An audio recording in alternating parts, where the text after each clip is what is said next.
Muy buenas noches a todos. Estamos en este momento dando inicio a nuestro día de oración número 507. Es una gran bendición de parte de nuestro Señor y de nuestro gran Dios que nos permite reunirnos en este grupo.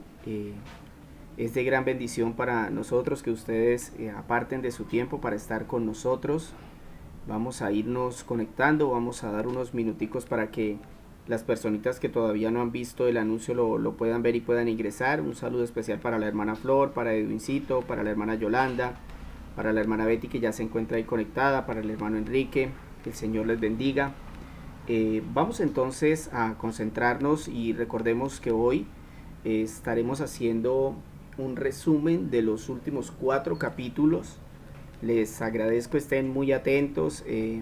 La idea es que repasemos lo que hemos visto, es un repaso rápido, pero la idea es que de eso que estamos repasando se nos quede algo para nuestra vida. Si ya habíamos tomado algo, que de pronto algo más pueda quedar ahí para nosotros. Recordarles que tenemos un propósito y es conocer a Cristo a través de la palabra por medio de este grupo, crecer en el conocimiento de nuestro Señor, crecer en la comunión con nuestro Rey, ¿cierto? Para que tengamos mayor comunión con Él, para que cuando tengamos diferentes situaciones podamos acercarnos con más confianza a Él sabiendo que Él nos escucha. Yo creo que esto nos va a ayudar mucho todo lo que hemos hecho.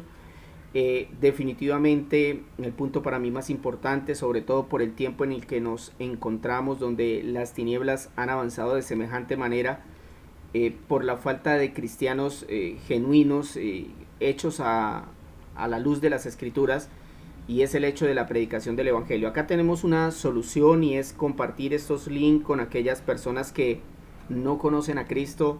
No es difícil hacerlo y es algo que nos está ayudando mucho. Hemos visto la mano del Señor en la vida de muchas personas que han empezado a conocer al Señor, otros ya lo han conocido a través de este grupo de oración. Algunos tardarán semanas, meses, otros tardarán años ingresados acá con nosotros, como decía el pastor ayer, en este hospital, ¿no? Es un hospital donde se sanan las heridas, donde se resucitan a los muertos y donde el Señor hace toda una obra de salvación. Entonces tengamos esa plena confianza y sigamos haciendo el grupo para la gloria de Dios. Entonces vamos a concentrarnos, vamos a dar un minuto más y comenzamos con una oración corta y con el resumen. El día de mañana, con el favor del Señor, estaremos a las 8 de la noche y el día sábado también. Recordarles a las personas que nos ven desde YouTube, en el canal de comentarios está el link por si usted quiere agregarme a Facebook, ahí lo puede hacer para que pueda asistir diariamente con nosotros acá. Vamos entonces a iniciar orando al Señor. Amado Señor, nos presentamos delante de ti en esta noche, Señor. Ya más de la mitad de la semana nos has guardado la vida, Señor. Nos has permitido permanecer en tu presencia, Dios. Hemos aprendido, Señor, que ahora para nosotros es una necesidad. Señor, ya no es como verlo como una obligación, mi Dios.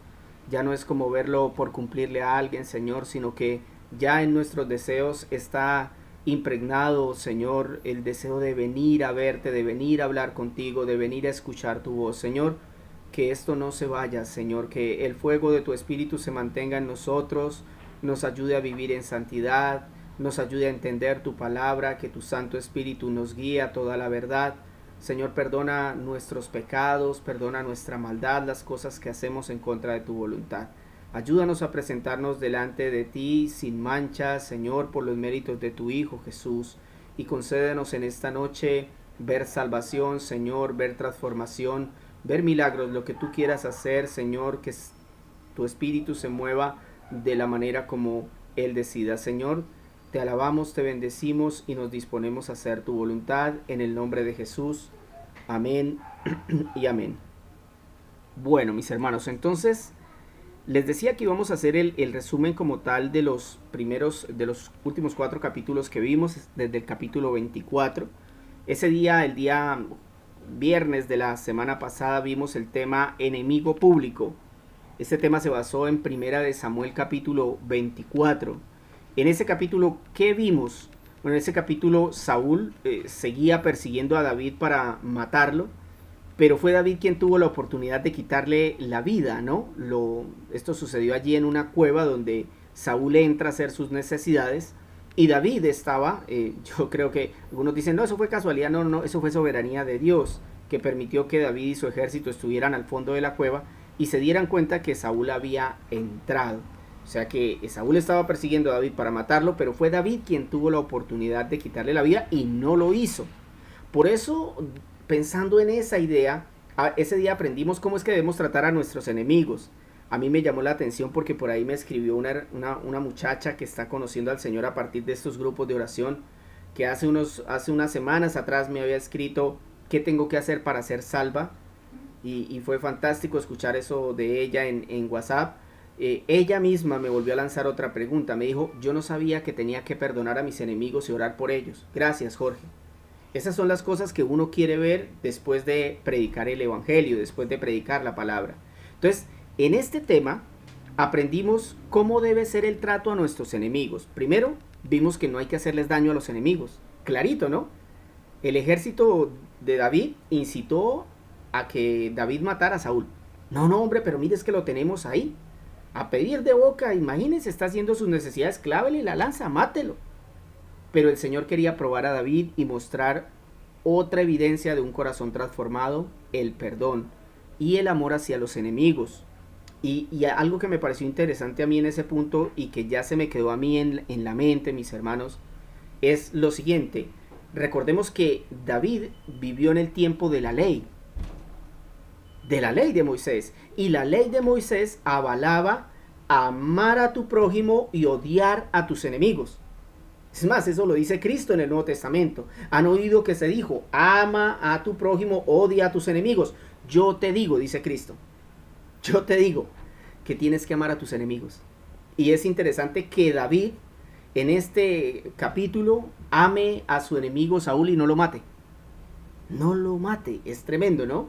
Entonces, de ahí yo creo que salió el pensamiento de la chica que les hablaba hace un momento, de que entendió que debía perdonar a sus enemigos y orar por ellos. Nosotros que ya conocemos un poco más al Señor, entonces somos invitados a bajar las armas, a bajar los insultos, los gritos y a empezar a predicar a Cristo. Eso es amar y perdonar a nuestros enemigos. Mire, cada vez que usted predica del Señor, usted está amando a sus enemigos. Como número 2, ese día vimos o aprendimos acerca del trato a nuestros enemigos. Deje que el Señor los juzgue. Mire, David había escapado una y otra vez de Saúl, pero el Señor lo había guardado y el Señor estaba al tanto del comportamiento de Saúl y lo iba a castigar duramente. Es claro que David no quería hacer las veces de Dios, por eso no lo mató. La enseñanza es que no podemos seguir albergando pensamientos de odio y venganza hacia quienes nos hacen daño, ya que esa es la naturaleza humana. O sea, siempre nuestra naturaleza nos va a incitar hacia el odio, hacia el hacerle daño a los demás, hacia el tomar justicia por cuenta propia. ¿Y qué debemos hacer realmente nosotros? Orar para que el Señor los perdone y los salve, de modo que sea Él quien castigue los pecados de esas personas. Tercero, y esto también es importante en el trato a los enemigos, deleites en la obra del Señor. Y podría ser, espere en la obra del Señor. Sí, porque si ya decidimos definitivamente no seguirle la cuerda a la violencia con el que nos está hostigando y vamos a orarle al Señor para que Él obre, entonces esperemos. Mire, David expuso y confrontó a Saúl. En ese capítulo David expuso a su enemigo. Le recordó los ataques y la forma como el Señor lo había guardado. Pero también le dijo, pero mire que usted me ha intentado matar, pero no ha podido quitarme la vida. Sería bueno nosotros estudiar una y otra vez esa conversación del capítulo 24, porque de verdad que uno aprende para qué son las discusiones. ¿Usted sabía que las discusiones en el hogar, en el trabajo, en la vida diaria tienen un propósito? El propósito no es que usted gane el pleito. No, una discusión es una oportunidad que Cristo provee para llevar arrepentimiento, restauración y hasta salvación. Mire qué tema tan hermoso el que vimos ese día. Y ay, ya no se nos había olvidado, ya se nos había ido de la mente. Entonces, cuando usted tenga una pelea en su casa, una discusión, que las tenemos todos, ¿que para qué es? Es una oportunidad que Cristo nos da para llevar a esa persona al arrepentimiento, a la restauración y hasta la salvación. Entonces, Ahí veremos la obra perfecta de Dios. Ahí nos podemos deleitar en lo que el Señor puede hacer. En este caso, Dios había convertido una situación de muerte en una oportunidad de vida eterna, solo que Saúl la desechó. Fíjense en eso, ¿no? Una situación de muerte para David, el Señor la convirtió en una oportunidad de vida eterna para Saúl, ¿sí? Luego vimos el día sábado el tema respuestas peligrosas. Oiga, a cuidar más nuestra lengua, ¿no? El texto acá cambia un poco, ¿no? De lo que veíamos viendo, de digamos la persecución de Saúl hacia David. En este texto muere el profeta Samuel, ¿no? Pero sin embargo el capítulo se enfoca es en la historia de Nabal. Se nos dice que Nabal era un hombre rico y necio. Rico y necio. Muchas personas hoy en el mundo son así, que odiaban a David y lo despreciaba. No le quiso dar ayuda cuando David se lo pidió.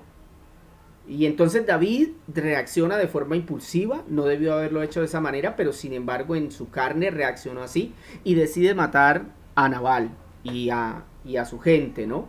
Pero Abigail, la esposa de Nabal, se enteró y organizó una ofrenda a modo de disculpa. Esa ofrenda es aceptada y David desiste de matarlos. Entonces ese día vimos 3 maneras de responder bíblicamente. Usted va a saber hoy cómo tiene que contestarle a su esposo, a su esposa, al pastor, a sus amigos. Ahí en ese tema aprendimos eso. A su amigo, a su enemigo. Usted va a saber cómo contestar bíblicamente. No responda con ironía, fue lo primero. Porque David fue amable con Nabal y le pidió ayuda. ¿Y cómo le respondió Nabal? Con ironía. Le dijo, no, yo no sé quién es David. Cuando en realidad nadie en Israel desconocía quién era David. Él era el que había matado al gigante.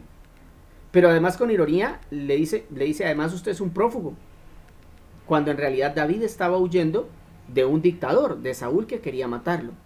Y esto es importante porque nosotros todo el tiempo hablamos con ironía. Y no entendemos que eso es muy peligroso. Que ese tipo de respuestas irónicas que nosotros lanzamos contra nuestra pareja, contra nuestros amigos, a veces contra los hermanos, son graves, son peligrosas. Es que es más, mire, después de eso fue que David quiso matar a Nabal. Entonces consideremos nuestra forma de responder a los demás. Segundo, responda con sabiduría. Mientras Nabal había respondido con ironía a David y se había causado un problema terrible, su esposa Abigail, ¿qué hizo? Cuando se dio cuenta de la situación, ella se fue con urgencia, ella no esperó. Es que la urgencia, la sabiduría requiere urgencia, es para allá. O sea que cuando usted ve a un familiar, a un amigo en un problema y usted tenga la respuesta y la solución, ahí viene qué tiene que hacer. Quedarse parado pensando, ¿será que le digo, no le digo? No. Cuando Abigail vio que su esposo había metido la pata, ¿qué hizo? Se fue con urgencia. ¿Y sabe qué más hizo? Se echó la culpa. Ella se fue y le llevó la ofrenda a David y se echó la culpa. No, la culpa es mía, pero discúlpeme. Por la respuesta sabia de Abigail, esa familia, toda esa gente, no pereció. A veces nuestras respuestas sabias pueden traer paz a nuestro hogar. A veces nuestras respuestas sabias pueden traer salvación si es el evangelio. Entonces, miremos cómo estamos contestando en nuestra casa. Tercero, espere que Dios responda. Esta es otra manera de responder. Guardar silencio, entonces sería, ¿no? Cuando usted tenga una discusión, diga lo que tiene que decir. O sea, responda sin ironía. Responda con sabiduría. Y luego eso, ¿qué tiene que hacer? Cállese. Y espere que Dios responda. Abigail había hecho lo que la situación ameritaba. Ya nos dimos cuenta. Con ello, ¿qué había logrado? Evitó una masacre. Sin embargo, luego de contárselo a su esposo Nabal, ese hombre sufrió un paro cardíaco. Y días después el Señor le quitó la vida, como castigo, por sus respuestas irónicas, por ser grosero con el futuro rey de Israel. Y aquí quiero que abra sus ojos. Aquí quiero que ponga atención. Escúcheme. Nabal fue castigado por responder irónicamente y de forma grosera al futuro rey de Israel. Mi hermano, si Dios hizo esto con Nabal al rechazar a un rey terrenal, ¿usted se imagina lo que el Señor va a hacer con los que rechazan a Jesucristo, el Rey Celestial? Es algo para pensarlo, ¿no? ¿Cómo le responde usted al Señor? Porque el Señor le está diciendo, hijo, arrepiéntase. Hijo, venga a mí. ¿Y usted qué le responde? ¿Como Nabal? ¿Y usted quién es? ¿Y usted quién es? Yo a usted no lo conozco. ¿Usted quién es, Señor? No, yo acá puedo vivir como yo quiera y no pasa nada. Es más, yo sin Dios puedo vivir mejor. Yo sin usted puedo vivir mejor. ¿Será que usted le responde ese tipo de ironías al Señor? Bueno, entonces se puede encontrar usted con esta situación. Terminamos entonces 1 Samuel 25, respuestas peligrosas. Cuidado con sus respuestas, mi hermano. El tema número 3 que lo vimos en este caso el día lunes. Infiltrando al enemigo. Infiltrando al enemigo. Este tema me gustó mucho. Está en 1 Samuel capítulo 26. ¿Qué pasó ahí? Bueno, en ese capítulo otra vez Saúl es humillado. David logró entrar al campamento. Pongan en este contexto, ¿no? Saúl viene persiguiendo a David. Sabe dónde se encuentra y se va. Pero en la noche arman un campamento para descansar. Y David se va a una montaña donde logra ver el campamento y se baja, guiado por el Espíritu de Dios, por supuesto, baja hasta el campamento, ingresa hasta la carpa donde está el rey Saúl y nadie se da cuenta. ¿Sabe por qué? Porque el Señor había hecho caer a todos en un sueño y ninguno se dio cuenta. Saúl estaba dormido, David entra, saca la lanza y el jarro de agua que tenía el rey. Sin hacerle daño, otra vez los soldados querían que lo matara, pero él se niega a hacerlo. Él se niega a matar, dice él, al ungido del Señor. Entonces, ¿qué aprendimos ese día? ¿Cómo desenmascarar a los enemigos de Dios? Porque Saúl se había convertido en un enemigo de Dios, no que quería matar al futuro rey de Israel.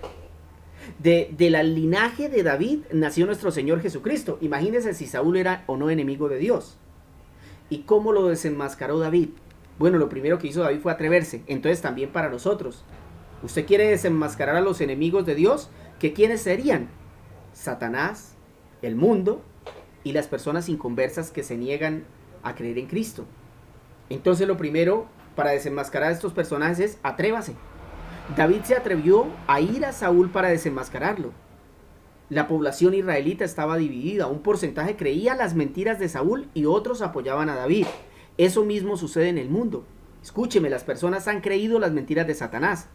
Por eso, si queremos desenmascarar a Satanás, Cristo nos ordena que nos atrevamos a ir a predicar el evangelio a pesar de los riesgos. Esa es la enseñanza de ese punto.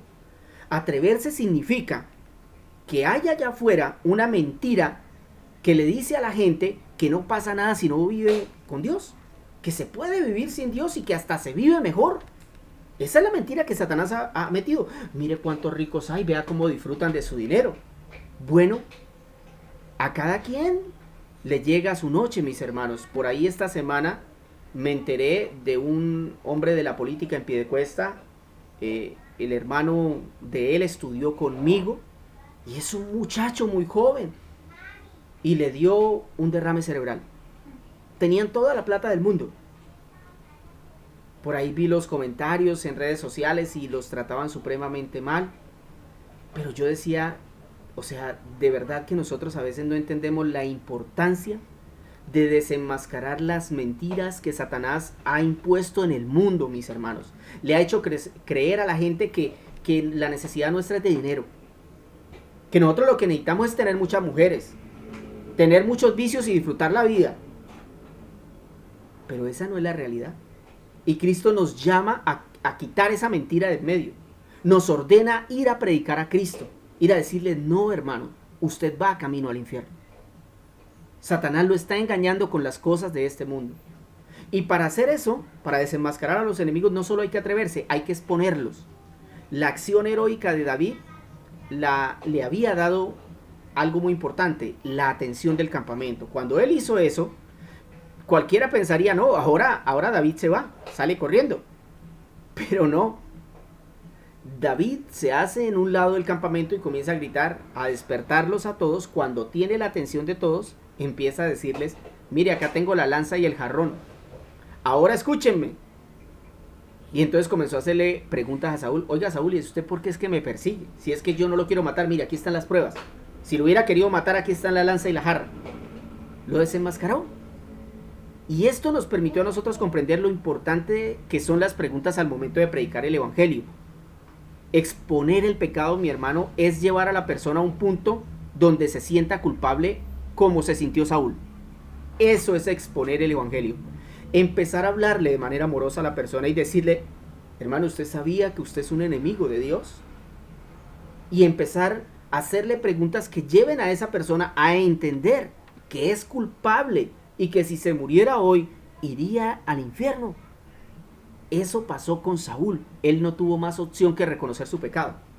Ustedes van al capítulo 26 y se van a dar cuenta que Saúl dice, sí, he pecado. O sea, lo que había hecho David había surtido fruto. Por último, cuando usted desenmascare a los enemigos de Dios, tenga cuidado. Tenga cuidado. Y lo que vimos en este punto es la astucia de David. Porque después de hacerle reconocer públicamente el pecado a Saúl, entonces el rey lo invita a entrar en el campamento. Ay, venga, mijito, venga para acá. Venga, tómese una conmigo ahora que ya me habló de Cristo. No. David sabía que Saúl aún estaba poseído por un demonio y que apenas entrara en la carpa lo iba a matar.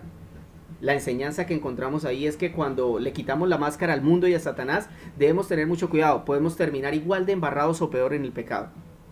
Y ahí leíamos un texto que se encuentra en Judas, capítulo 1, versículo 22, que dice, deben tener compasión de los que no están firmes en la fe.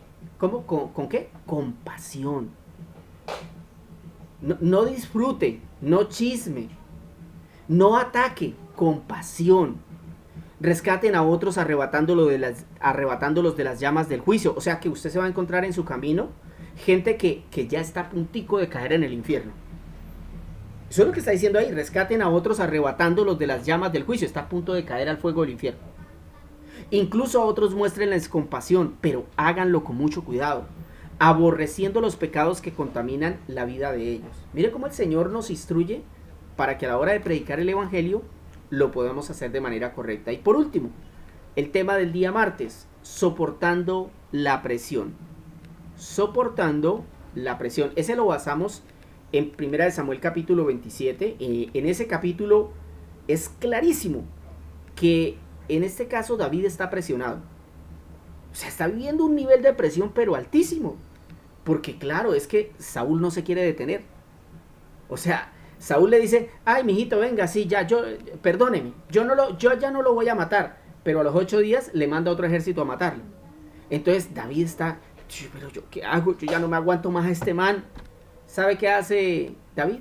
Se deja llevar por la presión, no consulta a Dios y decide salir de Israel. Pero todavía peor, él no se fue para una cueva, no se fue a esconderse por un tiempo. No. David tomó una decisión peor que salirse de Israel. Se fue al territorio enemigo, a donde los filisteos, y les hizo creer que ahora él era enemigo de Israel.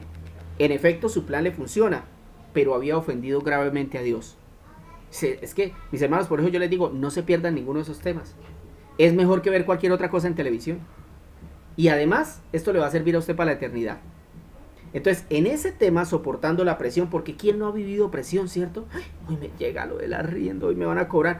Uy, Dios mío, mi hijo está muy enfermo, mi hijo está en las drogas, mi familia, no tengo para comer, no tengo trabajo. En esas situaciones de presión, entonces nosotros vamos a aprender cómo soportar. Pero como si usted no viene ni a los grupos, ¿cómo va a aprender usted a soportar esas presiones? Entonces usted va a terminar haciendo como David, me voy de la iglesia. Pero si usted viene, el Señor le va a instruir en lo que debe hacer. ¿Cómo soportar la presión? Primero, cuide sus pensamientos. David se deja llevar por la presión de sentir la muerte cerca y sus pensamientos lo llevan a huir del pueblo de Dios. Es interesante, mis hermanos, porque la mente de David lo engañó. La mente de David solo le mostró el peligro.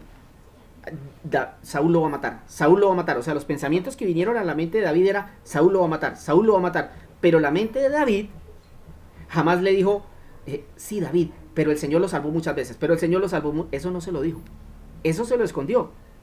Por eso debemos cuidar nuestros pensamientos, porque nos pueden llevar a pensar que alejarnos de la iglesia e irnos al mundo es la única situación o la única solución a una situación extrema. Y ese día leíamos 1 de Pedro 1:13 que dice, así que preparen su mente para actuar y ejerciten el dominio propio. A mí ese texto me quebró. Así que preparen su mente para actuar y ejerciten el control propio. O sea, nos está diciendo, ustedes van a ser presionados. preparen su mente para ver cómo es que van a actuar. No vayan a actuar como el mundo. ¿Cómo tenemos que actuar? Con dominio propio. Pongan toda su esperanza en la salvación inmerecida. O sea que cuando nuestras decisiones sean tomadas, no las tomemos pensando en, pero es que si no hago esto, mañana no como. No, piense en la eternidad. Piense que Cristo vale la pena todo lo que sea hecho con justicia para la gloria de su nombre. Aprender a soportar la presión necesita de que cuidemos nuestros pensamientos, necesita de que examinemos nuestros éxitos. El plan de David había salido a pedir de boca. Vea eso, ¿no? O sea, porque esto es importante. O sea, porque hay muchos que dicen, ay, pero mire, fulano y mengano viven súper bien. Y eso que ni siquiera creen en Dios. Pues vea, David se fue del pueblo de Israel y todo le salió a pedir de boca. Lo recibió el rey Aquis de los enemigos de Israel. Le dijo, venga, le doy este pueblo para usted solito, véngase a vivir. O sea, claro, usted se aleja de Dios y Satanás lo va a recibir a usted como un rey. Hasta que lo tenga que echar en la paila. Hasta ahí. Porque a David todo le salió a pedir de boca, pero apenas salió de Israel, Saúl dejó de perseguirlo. Pero él no estaba haciendo la voluntad de Dios. Porque definitivamente la voluntad de Dios jamás será que nos alejemos de su pueblo, jamás será que nos alejemos de la iglesia, ni que seamos mentirosos. Por eso no determine que usted es cristiano porque tiene dinero, porque nunca se enferma, porque todo le sale bien. Yo le diría, examine sus éxitos, no sea que su situación actual sea producto de su lejanía con Cristo. Y el punto número 3 de lo que aprendimos para poder soportar la presión es corrija sus acciones. Porque en medio de la presión vamos a cometer errores, pero se pueden corregir. David estaba asesinando poblaciones cananeas. Póngale cuidado, cuando David salió de Israel y se fue con los filisteos, David empezó a asesinar a los cananeos, pero cuando el rey filisteo le preguntaba, ¿a quién destruiste hoy?, él mentía. Y él decía, a esta y a esta población israelita. Pero no, él no estaba matando israelitas, él estaba matando era a los cananeos. Y le estaba mintiendo al rey para que no lo matara. Hermanos, esto quedó escrito para que veamos a qué condición podemos llegar nosotros ante la presión. Es que nuestros pensamientos empezarán a maquinar como lo haría un inconverso. Nuestro éxito nos va a engañar, haciéndonos creer que estamos haciendo las cosas súper bien. Y nuestras acciones demostrarían que estamos perdidos. ¿Qué temas, vea? Qué bueno que un día usted se siente y voy a replicar tal tema que a mí me parece que me quedó para mi vida. Y es que yo a toda hora vivo con una presión, con un desosiego, no, yo siento que no sé qué hacer. Bueno, ahí está ese tema, escúchelo otra vez. Ahí está el tema infiltrando al enemigo. Uy, yo quiero predicar el evangelio. Bueno, hay que atrevernos, hay que exponerlos. Hay que tener cuidado a la hora de predicar el evangelio, no sea que termine peor que el inconverso. Hay que tener cuidado con nuestra boca, en nuestra casa, las respuestas peligrosas. Hay que saber que tenemos enemigos ahí afuera. Entonces ahí tenemos esos temas para trabajar espiritualmente en nuestra vida. Vamos a orar ahora al Señor. Le recuerdo, vamos a dedicar un tiempo para pedirle perdón, un tiempo para darle gracias y otro tiempo para nuestras peticiones personales.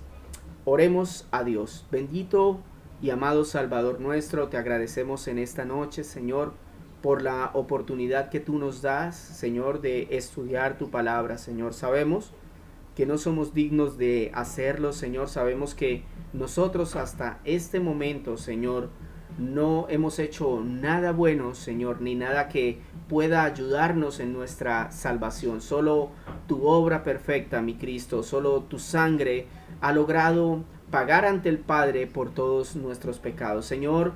Por eso lo primero que debemos hacer delante de ti es entrar en arrepentimiento. Siempre en nuestras oraciones primero debemos pedirte perdón, Señor. Muchas personas se les olvidan sus pecados cuando llegan a orar delante de Dios, pero es sencillo. Ubíquese en el primer mandamiento: amarás al Señor tu Dios con todo tu corazón, con todas tus fuerzas, con toda tu alma. ¿Lo hace, mi hermano? ¿Cómo se comporta usted antes de ir a culto? ¿Sobrepone usted alguna situación por encima de Dios? ¿No llega temprano? ¿Le fastidia levantarse para ir?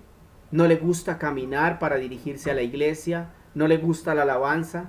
¿No le gustó el predicador? Mi hermano, nosotros no hemos sido llamados a que nos guste el predicador. Hemos sido llamados a escuchar la palabra de Dios. Independientemente a quien lo haga, debemos escuchar la lectura y para nosotros debe ser un placer. Para nosotros debe ser un deleite escuchar la voz de Dios.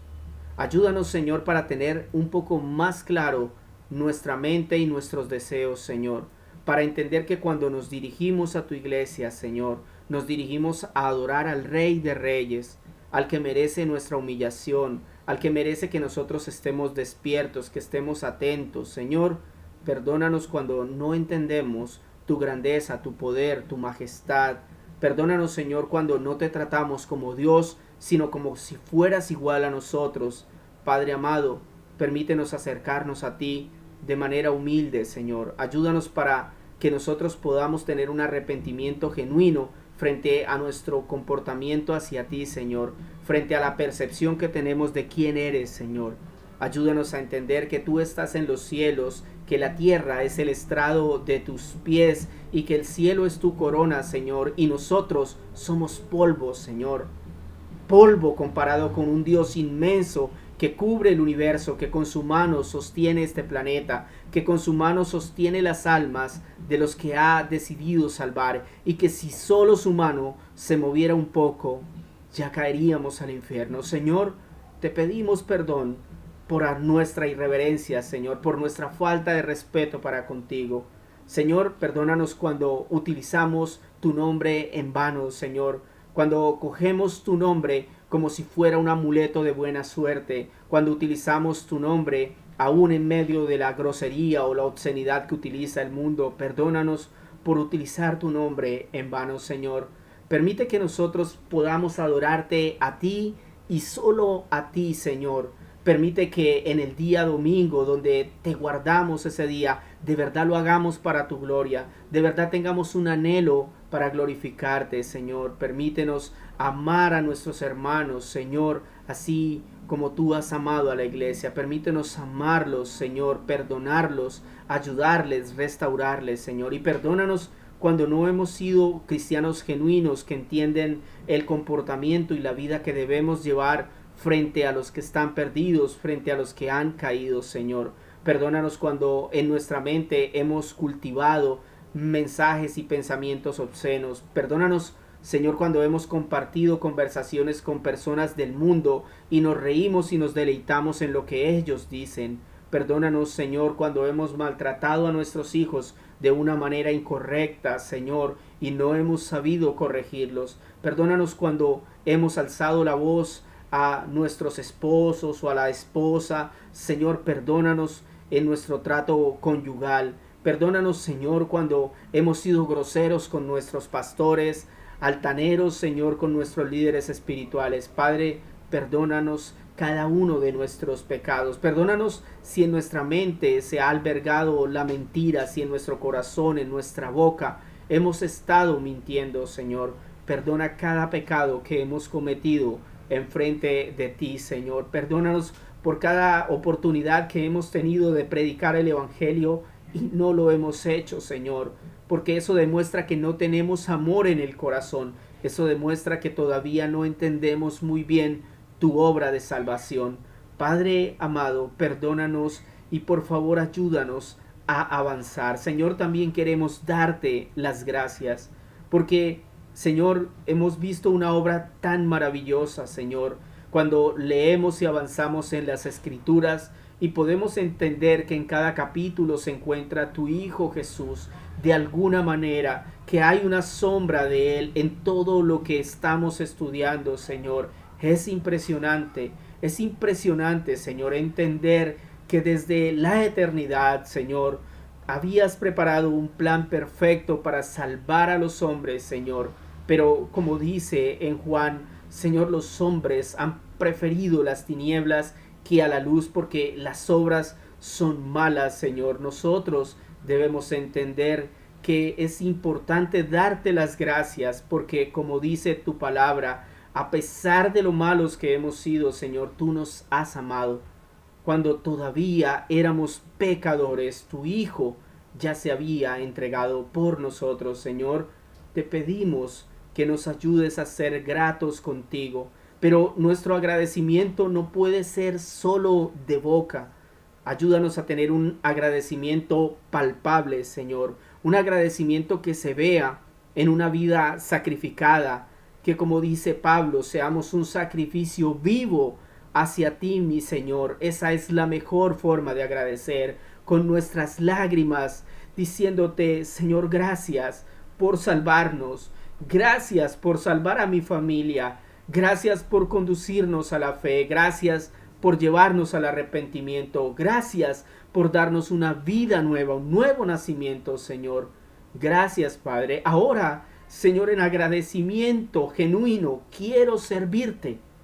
Quiero servirte, Señor. Quiero humillarme. Quiero desgastar mis ojos, mi sudor, mis lágrimas. Quiero desgastar mi vida para ti, Señor. Quiero tomar la cruz y seguirte, Señor. Ayúdame a hacerlo, Señor. Eso es agradecerte, Padre. Eso es ser agradecido con el Señor. Gracias, mi Señor, por la comida que has puesto en nuestra mesa, Señor. Gracias por las pruebas donde nuestra fe es forjada, donde nuestra fe se hace más fuerte, Señor. Gracias por las cosas que estás haciendo, Señor, en la iglesia, Padre. Gracias por la forma como los hermanos están creciendo, Señor. Ayúdanos a avanzar todavía más, Señor. Bendice a nuestro pastor. Bendice a los hermanos que están creciendo en amor por tu palabra, en amor por la predicación. Padre glorioso, nos humillamos, Señor, delante de ti. Te glorificamos, te exaltamos, te bendecimos, te agradecemos, Señor, por cada hermano que has puesto a nuestro lado, Señor. Por cada hermano que nos has permitido guiar a la fe, Señor. Por cada hermano que nos habló de la palabra. Gracias por mi hermano Carlos, Señor, que un día me habló acerca de ti, Señor, que un día me invitó a la iglesia, Padre. Te pido que lo traigas a la fe de nuevo, Señor. Pero gracias por esas personas que has puesto a nuestro lado, Señor. Te pido que, Señor, hagas de nosotros corazones humildes y agradecidos, Señor, entendiendo todo lo que ha costado nuestra salvación, que aunque para nosotros es gratis, Señor, aún la Biblia que tenemos hoy en nuestras manos ha costado la sangre de muchas personas, ha costado el sudor, el trasnocho, el cansancio, el esfuerzo de muchas personas que se dedicaron a traducir, que se dedicaron a interpretar, que se dedicaron, Señor, a escribir. Y hoy tenemos una Biblia completa en diferentes idiomas, en diferentes versiones, Señor. Podemos aprender mejor tu palabra. ¿Cómo no agradecerte, Señor? ¿Cómo no aprovechar el poder predicar el verdadero evangelio? No un evangelio diferente, sino el evangelio que tú dejaste por medio de los apóstoles, Señor. Gracias, Señor, por esta obra perfecta. Gracias por tu iglesia, Señor. Tu palabra dice que las puertas del infierno no prevalecerán contra ella, Señor, y que nosotros sabemos cómo debemos portarnos en esa iglesia mientras tú regresas, Señor amado. Te pedimos que nos ayudes para vivir con perseverancia, Señor, para vivir, Señor, de manera fuerte y firme, Señor, frente a los ataques del maligno. Ayúdanos a desenmascarar a este mundo, Señor, que ha engañado a millones y millones y millones de personas que a diario caen en el infierno y que nunca saldrán de ese lugar porque no entendimos que teníamos que desenmascarar las mentiras del demonio, de que podían vivir sin Cristo y que nada iba a pasar. Señor, ayúdanos. Te lo rogamos, Señor. Transforma, convierte, restaura, Señor, sana. Haz tu voluntad, mi Dios. Haz como tú quieras, Señor. Muévete poderosamente en el corazón de mis hermanos. Llévalos a la fe. Atraviesa sus corazones. Quiebra sus rodillas, Señor. Por favor, Espíritu Santo, dirígenos a orar como corresponde. Doblega la mente de aquellos que son necios y que se quieren enfrentar a ti, Señor.